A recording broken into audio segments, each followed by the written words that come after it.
এখানে ইন্ডিয়া এবং পাকিস্তান কাশ্মীর নিয়ে যদি যুদ্ধ করে তাহলে এই যুদ্ধের প্রভাব কি সমস্ত পৃথিবীতে পড়বে কি পড়বে না, বিষয় হলো এটা দাঁড়াইছে। আসলে যদি পাকিস্তান এবং ইন্ডিয়া আপনার কাশ্মীর নিয়ে যদি যুদ্ধ করে তাহলে এই প্রভাবটা অবশ্যই সারা পৃথিবীতে ছড়াবে না, পড়বে না।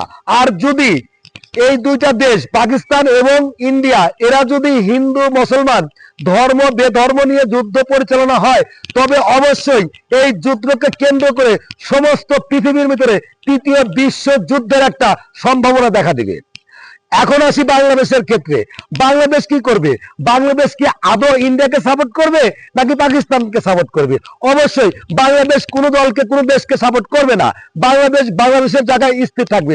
যখনই হিন্দু মুসলমান ইহুদি খ্রিস্টান এই সমস্ত ধর্ম বেধর্ম নিয়ে যখন যুদ্ধ পরিচালনা হবে তখন অবশ্যই বাংলাদেশের যত মুসলিম আছে প্রত্যেকটা মুসলিম ঝাঁপায় পড়বে মুসলিমের পক্ষ নিয়ে যুদ্ধতে। মনে রাখবেন কথাটা।